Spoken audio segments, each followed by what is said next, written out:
Good morrow, my friends. Welcome. A long time ago, longer now than it seems, there was a small bird flying south for the winter. Now, sir and her flock were flying south. Unfortunately, they came across a very large thunderstorm. As the rains fell, the lightning flashed, the thunder crashed all around them. One little bird was knocked out of the sky. As she tumbled over and over again, she struck her wing on the branch of a tree. She couldn't fly any more. When she got to the ground, she hopped along till she came to the maple tree. There she asked the maple, "Please, can I rest here?"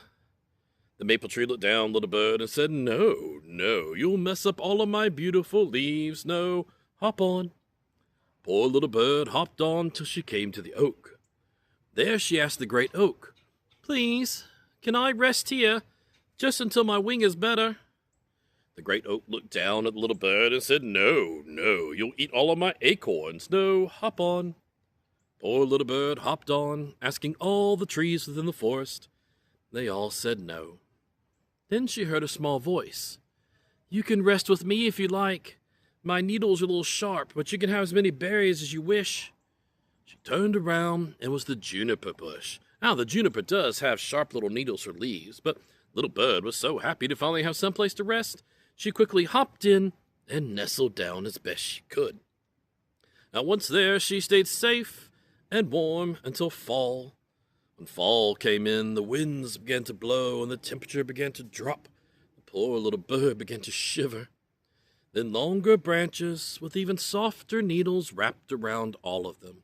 It was the spruce tree. The spruce wanted to help. Together, all three stayed safe and warm until winter. The dead of winter, the snows began to fall. The wind began to howl, and the temperature began to plummet. The poor little bird began to freeze. Then longer branches with even softer needles wrapped around all of them. It was the pine tree. The pine wanted to help little bird as well. Together, all four stayed safe and warm until the next spring, when the little bird was well enough to join her flock once again. Now the great Creator had seen all of this, had seen the generosity of the juniper, the spruce, and the pine, but also seen the selfishness of all those other trees. So the Creator went to the north wind and told the north wind that next season, "I give you permission to blow as hard as you like.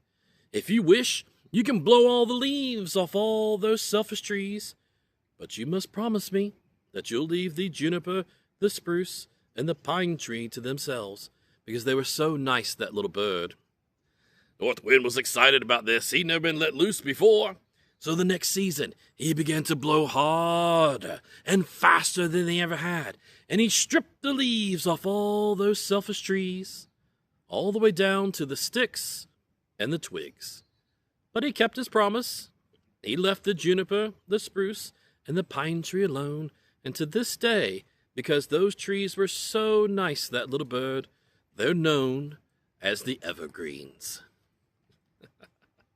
Thank you for joining, my friends. I hope you have a wonderful holiday.